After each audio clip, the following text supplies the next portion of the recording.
Well, we were together, my father was 58, my mother, she was 43, my brother, who was 22, I was 21, my sister was 19, my brother was 16, the other brother was 14, sister was 8, and the little brother was 5. We're trying to keep together and go along on the road, what had been told by this brave SS.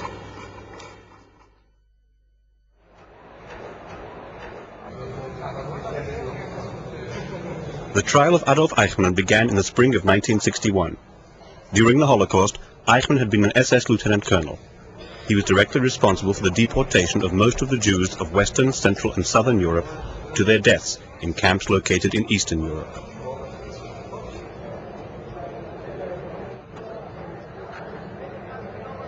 The trial was the focus of worldwide attention.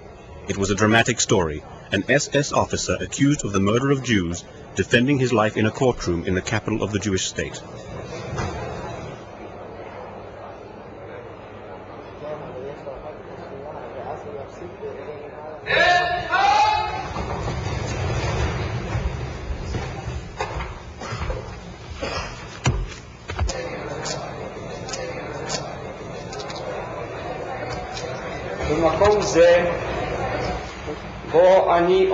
When I stand before you, judges of Israel, in this court, to accuse Adolf Eichmann, I do not stand alone. Here with me at this moment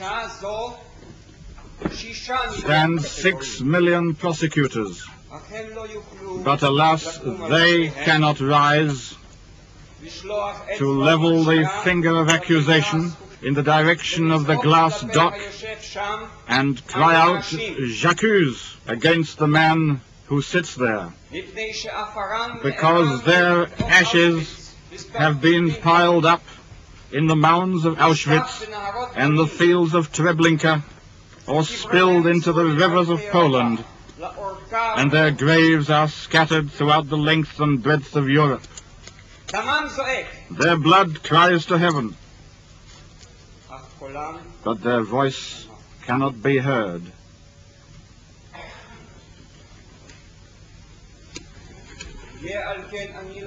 Thus it falls to me to be their mouthpiece and to deliver the heinous accusation in their name.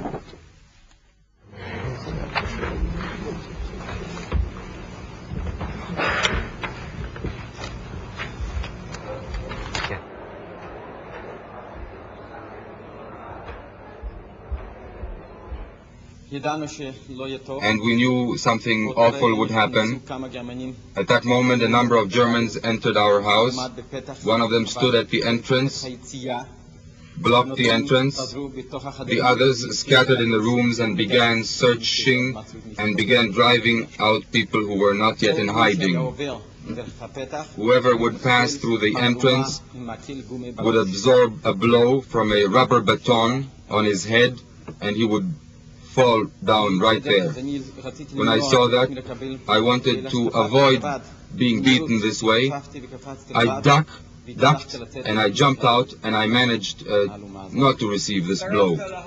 And I mixed with that multitude. I tried to stop along the way to see whether I could find out what would happen to my family, whether they had been found out or not. I thought if I was on the edge, perhaps I could see them coming and I could join them. Unfortunately, however, I saw my mother, my small brother and uncle and other Jews included in the group of those people who were found out, and my little brother then told me later that they were beaten severely. And then we marched together in that direction where we were driven. On the way, other Jews joined you? Other Jews joined us. They would just be driven out of the homes along the way. How many were you finally? So you walked 1,000 men, 1,000 people. Yes, I was near my mother. We worked with these children. mother in the center and you and your brothers on her sides. That's how it was. I was on her right, my little brother on her left. That's how we proceeded. What did mother say? She said, say Shema Yisrael, recite the prayer of Shema Yisrael, we shall die as Jews. We were brought to the marketplace in the middle of the town. We were told to kneel, heads down. We were not permitted to lift our heads. Whoever did so would either be shot right through the head or would be beaten. Of course, we saw from the corner of our eyes that people who tried to run away were shot right there. When we got there, approximately 100 yards from the cemetery, we were told to get off the road. Again, we had to kneel, heads down.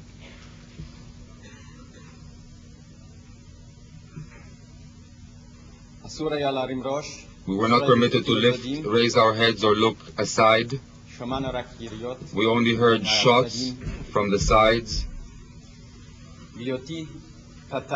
And I was small then. I was shorter than the others. I could raise my head without being discovered. And I saw in front of me a long trench, about 25 yards long, maybe 30.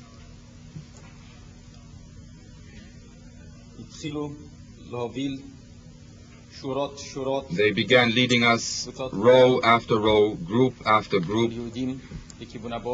We were led to that trench. People were undressed. Then they would have to go on that little hill which was near the trench. Machine gun bursts were heard and they would fall into the trench.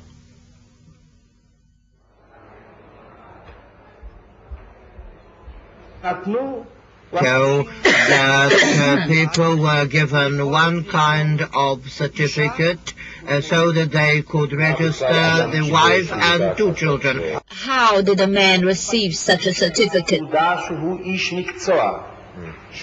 every Jew could get a certificate of this kind, a certificate of survival. He had to have another certificate proving that he was an expert. But shoemakers, farriers who could work for the war effort. There was also a number of physicians to treat the sick in the ghetto. But intellectuals, rabbis, shoheds, judges, writers, newspapermen, they were superfluous. They were regarded as people unfit for work, and they were not entitled to the certificate of survival. And a man would come home and say, Mother. The man would come back home and he would say, look here, Mother, I have got a certificate, but I can either put on the certificate yourself or my wife. One of you would have to hide somewhere in a bunker. Perhaps you will be lucky to survive, or perhaps not. And if I have 3 children, I can only put the name of the 2 of them on the certificate, and the 3rd has got either to be hidden or will have to be captured by the Germans. I remember one man who came to his mother and said, Mother dear, advise me what to do. You know the situation. Now I can take either you or my wife. And the mother said, it is written in our Holy Bible, a man shall leave his father and mother and stick to his wife. Your wife was born for you and meant for you from heaven. I shall give my life for your wife. Give that valid certificate to your wife. She gave the last blessing to the son, to the wife, and to the children. This was you, Dr. Dvorzhetsky. Yes.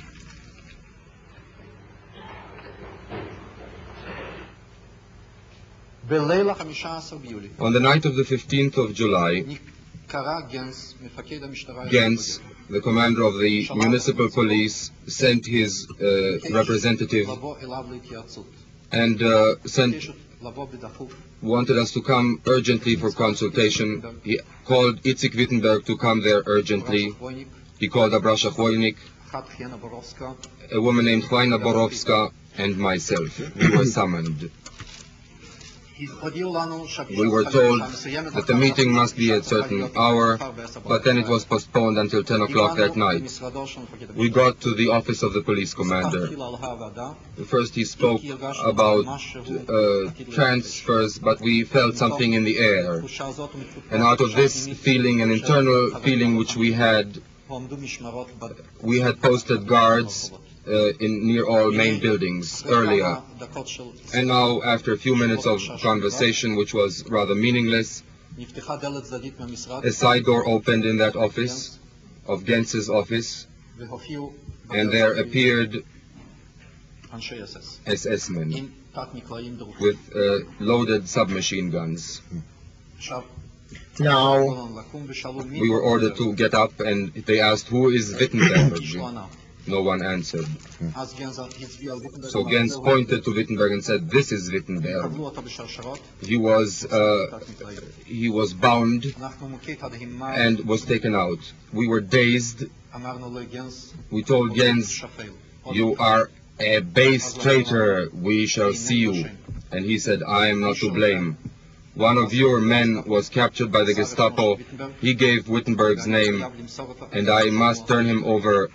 Otherwise, others would pay with their lives." This is what he said.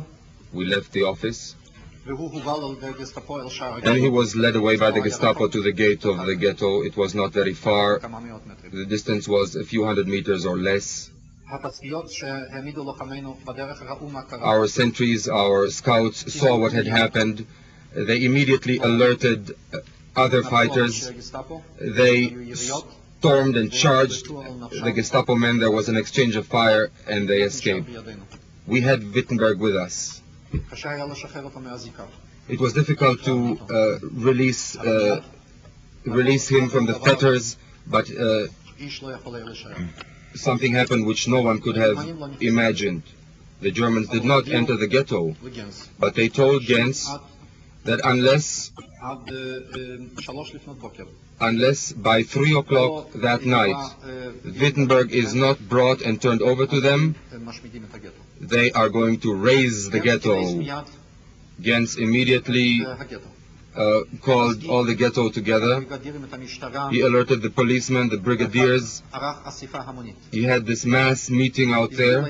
He explained to the Jews that because of this one man, Wittenberg, the entire ghetto may be destroyed and annihilated.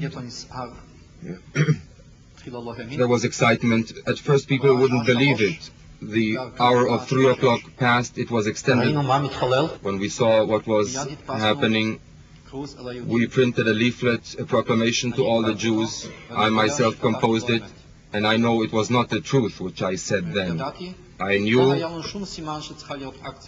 we had no indication that there was an action about to take place. It was a static situation. I wrote that there was a decision to exterminate the ghetto, and that this was merely a pretext. We shall fight, we shall protect, defend ourselves, I said. And I took that leaflet to Wittenberg. He ordered us to mobilize the organization. We did so. And then the Jews went out into the streets. There were no Germans in the ghetto. Genz mobilized everyone he could, intelligentsia, plain people, policemen at the head, who obtained arms against us. Delegations, deputations came to us. They pleaded for mercy. They said, "You cannot endanger the entire ghetto for one man." And negotiations began. First of all, we postponed this. We rejected it. And then there was this furious attack by people. They attacked us, those people who were about to be the victims. They charged us, the defenders, with axes, stones, sticks, even with arms. Arms which they obtained from the Germans. We faced our own brethren. We explained it to them.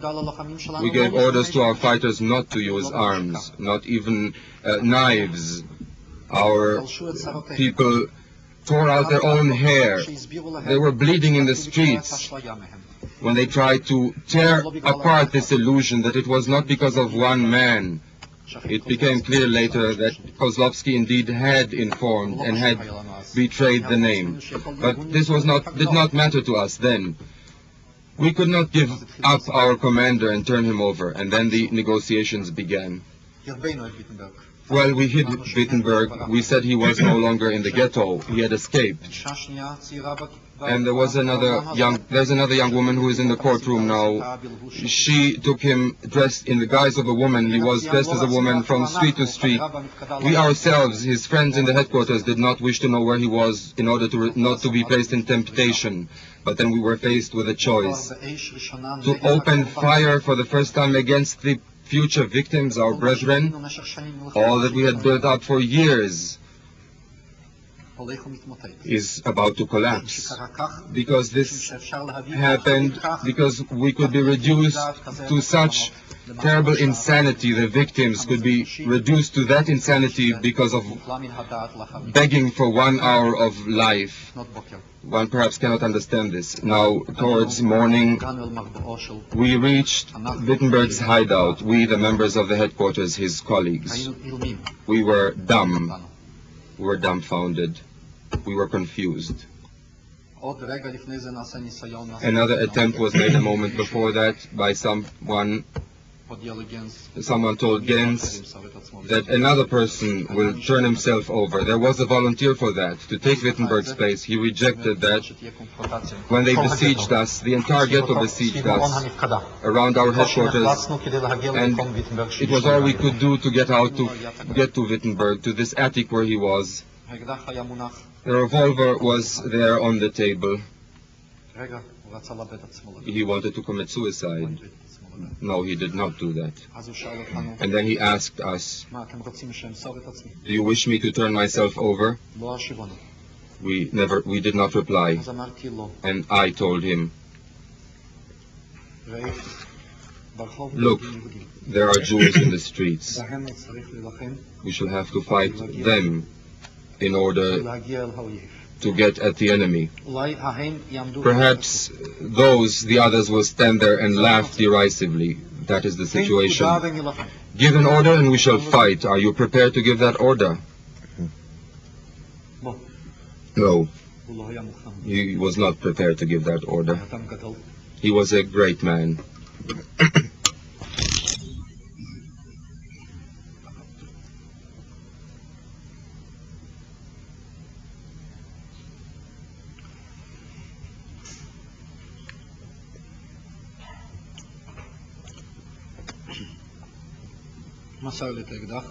He gave me the revolver.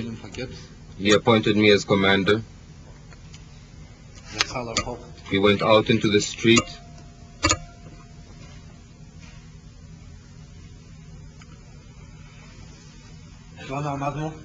We all stood there.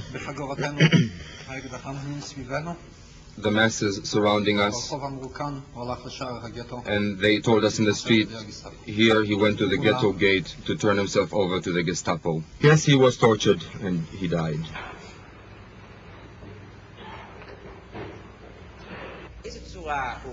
In what way the deportations were organized? Deportation to the east, how was it established? How did you know about it? How were people mobilized? How would a man know that he was to be taken Witness and Melkman, deported? the commander, would inform the Jewish administration in Westerbork that on the next day, it was always the Tuesday of the week, that a certain number of people would have to be deported, and the Jewish administration had to submit a list of people, a list of names who would be deported. A little over the quota, because naturally there was the possibility that there would be people who would die en route, and Auschwitz always had to receive the full complement So if the quota was 1,000, they would send 1,020. In the night between Monday and Tuesday, they would seal off the barracks where we lived. All the barracks were sealed hermetically.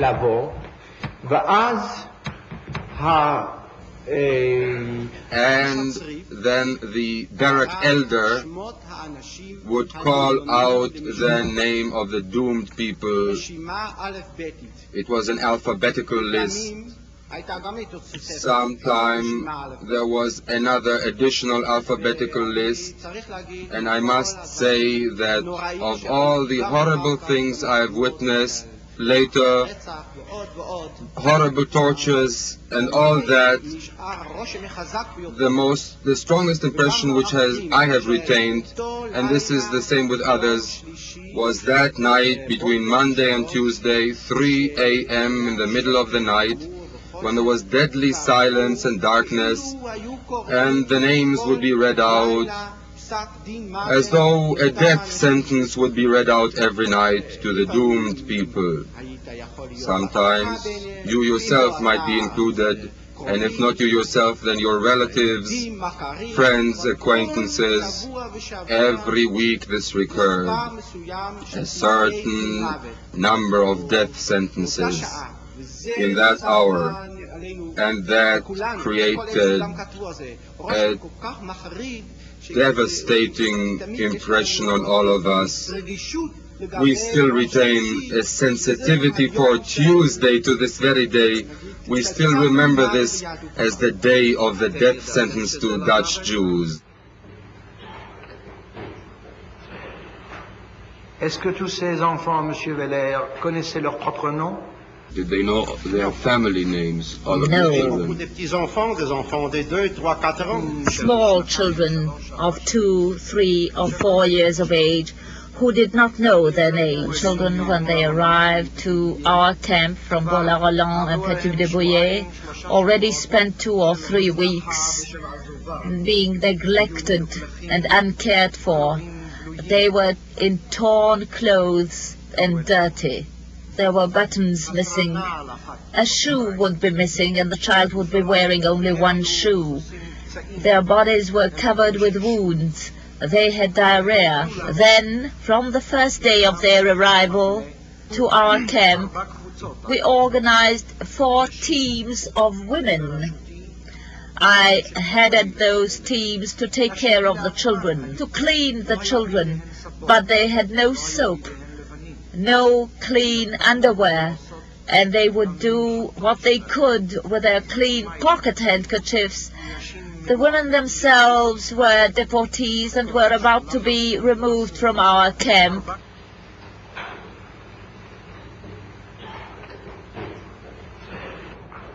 What is the reason why you chose the literary pseudonym K. Zetny, Mr. Dinor? This is actually the history of the Auschwitz planet. The time chronic there is not a concept as it is here in our planet. Every fraction of a second has a different wheels of time. And the inhabitants of that planet had no names.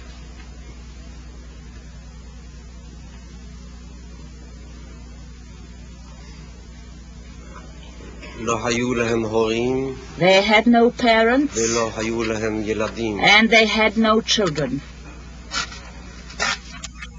They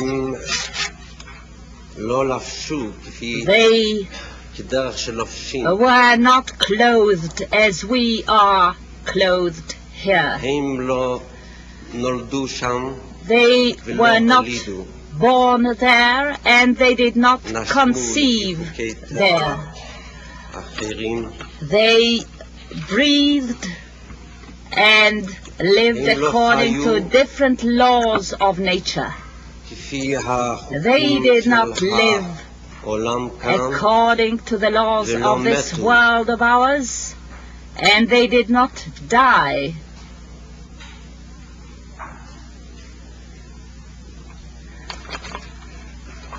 Their name was a number, Katsetnik number so-and-so. I stayed there and I was always left behind. I can still see them gazing at me. I saw them in the queue.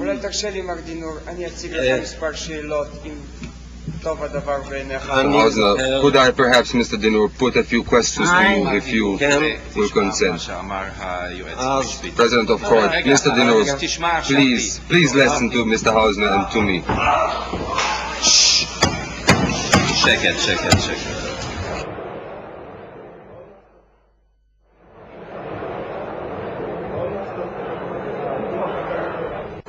I am holding a series of pictures. They are on page 1118 of this book. Identify yourself in this picture. Could you point to yourself on this photograph? In the center with a white kerchief on my head. Would you mark the spot with an X?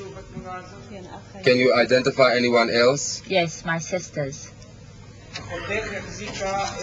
Your sister was holding up her daughter, who was an infant, and another girl who was 5 years old. Then the SS man approached her and asked your sister. My mother was near us. He asked if this was mother. She said yes. So he said, give the children to your mother. She said, no, they are mine, I shall not hand them over. There was a discussion. He called the prisoner in prisoner's clothes and ordered him to translate into the Yiddish so that she understands. So he said, if you wish to live, hand your children over to your mother. She said, they are mine, I shall not hand them over. The SS man came up. He took the baby from my sister's arms and handed it over to my mother. And then he also took the 5-year-old boy to my mother. And they are no longer alive? No. And neither is your mother? No.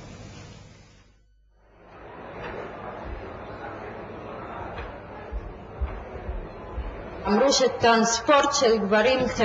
they said a transport of men was expected on the same day. In the afternoon, coaches arrived, but there were some 500 or 800 who were human beings once upon a time. We removed them from the wagons, and from head to foot they were covered with open wounds. They were in rags, half naked. The commander of the camp did not let us take into the halls we cleaned. We put them on the floor in the courtyard because they were dying, and he told us that we are not to give any water to those dying men, and all they asked for was water. I found the husband of my friend. He was a young man, but he was dying. He was all one big open wound. He saw me and he asked for water. I took his water flask and went up to the well, up to the cistern in the courtyard. I was hoping that they would not see me, but the commander saw everything. They took pregnant women as well. Were there pregnant women among you? Yes, there were 3 pregnant women in camp. And when the moment for labor came, the commander brought a torchlight, which was on a kind of post. You mean a floodlight, yes? a strong light, he would put this flashlight Where did they put the childbearing mother? Woman. She was on the floor with the others, and he would stand opposite the woman and said he wants to see how a human being is born into this world. The children which were born did not live more than an hour or 1.5 hours, because it was enough for one lice to bite to bring death. And what happened to the mothers? I believe that only one survived.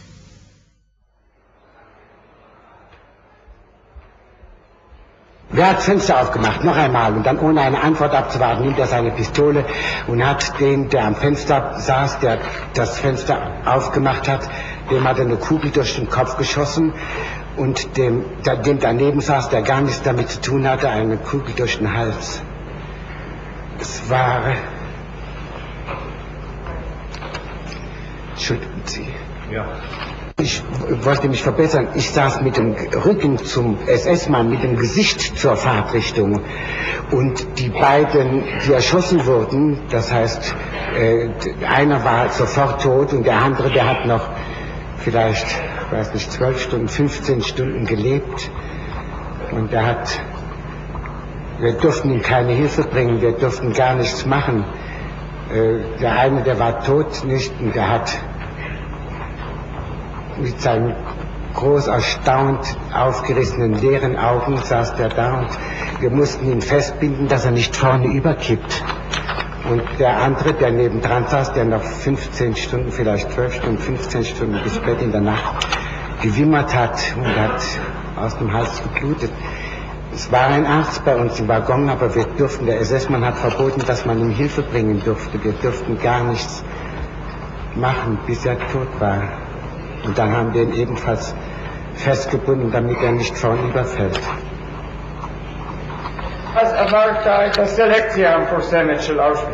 Da stand ein SS-Offizier, stand auf einem Tisch, und wir mussten so im Gänsemarsch vorgehen, und er hat jeden einzelnen von uns gefragt.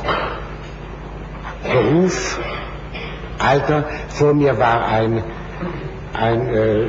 Mann, ein guter Bekannter von mir, mit dem ich mich in Theresienstadt schon angefreundet hatte, sagt der Rechtsanwalt, und da hat er gleich nach rechts gezeigt. Und da kam die Reihe an mir, und da sagte er zu mir, Beruf, und da habe ich gesagt, Feinmechaniker. Alter, habe ich gesagt, 38, ich war damals schon 43. Und Gesundheit ausgezeichnet. Und da hat er mich sehr prüfend von oben bis unten angeschaut. Ich war etwas mit Blut verschmiert von meinem Gegenüber, der da angeschossen worden ist im Zug. Und ich sah auch sonst wahrscheinlich nicht sehr vertrauenerweckend aus. Wir haben ja nichts gegessen, nichts getrunken gehabt die ganze Zeit während der ganzen Bahnreise. Und da fragte er, wie lange im Fach? Und da habe ich gesagt, 24 Jahre, so bleibt das gegenwärtig. Und da hat er nach links gezeigt, und so bin ich auch nach links gegangen. Und nachher, wie wir abgezählt worden sind, waren wir, ich glaube, an 200, 210, 212 darum, von dem Transport von 1200, und der zweite Transport, der ist restlos vergast worden. Also der Transport, der direkt nach uns fortging, der ist ganz vergast worden.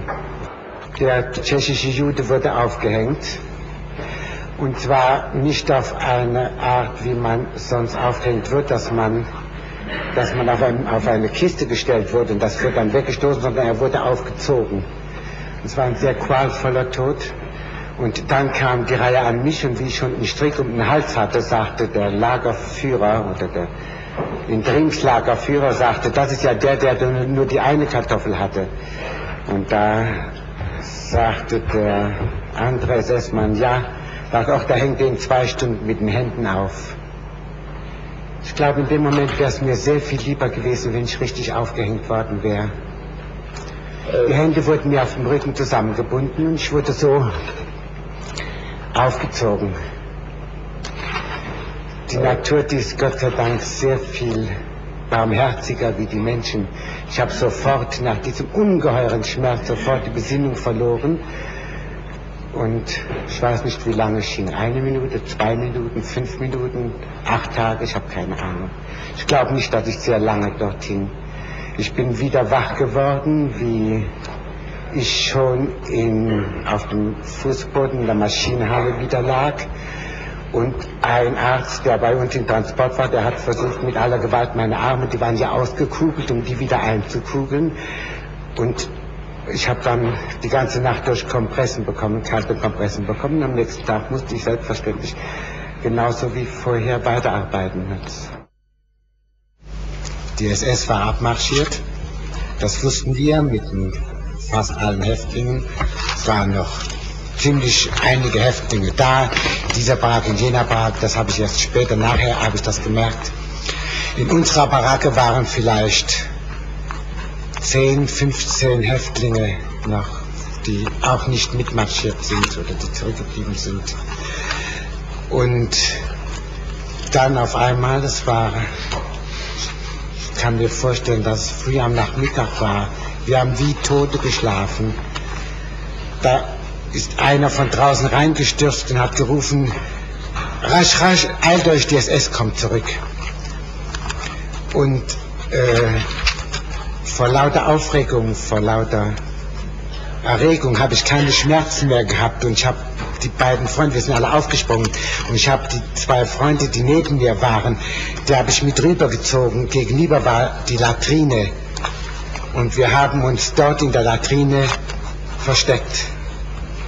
Und wir haben dann durch die Ritzen geschaut, was passiert. Wir waren natürlich in einer ungeheuren Aufregung. Und wir haben da gesehen, dass von oben aus von den Wachtürmen ist runtergeschossen worden. Und die Baracken, wir konnten ja nur einen kleinen Ausschnitt durch diese Ritzen sehen. Aber die 3 Baracken, die gerade uns gegenüber lagen, die sind in Brand gesteckt worden und die SS-Soldaten, die haben sich davor postiert mit Maschinengewehren und alles, was rausgelaufen ist, das ist abgeschossen worden und die nicht rausgelaufen sind, die sind natürlich lebend verbrannt. Wir haben uns, meine Freunde und ich, wir haben Angst gehabt, es kommt doch die SS, steckt auch die Latrine in Brand oder kommt rein. Und die sehen uns und da sind wir, über das Brett sind wir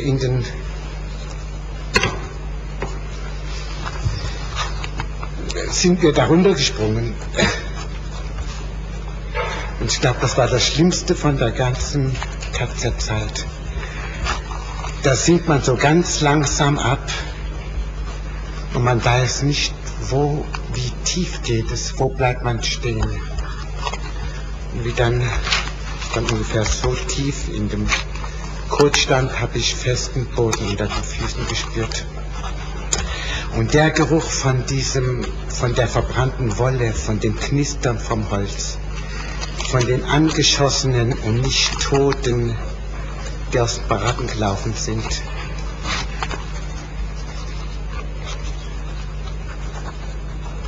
Ich glaube, das war das Schlimmste, was ich jemals im KZ erlebt habe.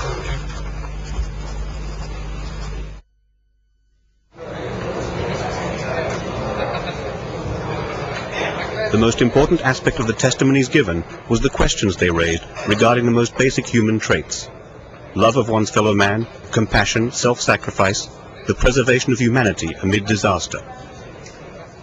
In their stories, the witnesses posed the challenge of a deep and renewed understanding of the essence of humanity and human dignity.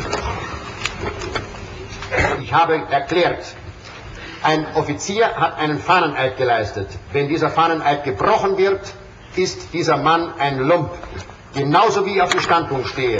Ich habe hier einen Eid geleistet, dass ich die Wahrheit sage. Und ich bin befleißigt und prüfe mich jeden Abend. Habe ich die Wahrheit gesagt oder habe ich ein einziges Mal die Unwahrheit gesagt? Genauso habe ich auf dem Standpunkt gestanden zu jener Zeit. Eid ist Eid.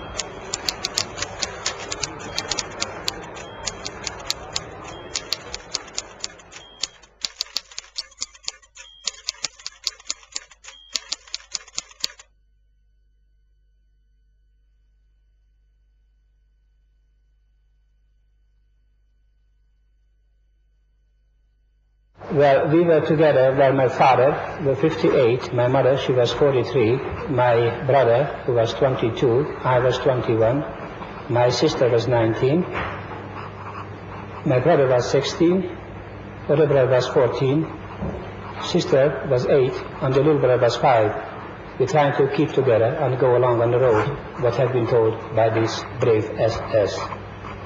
מי מכל אלה מבני משפחתך נשאר בחיים? And who of all those members of your family remained alive? Only myself. רק אני.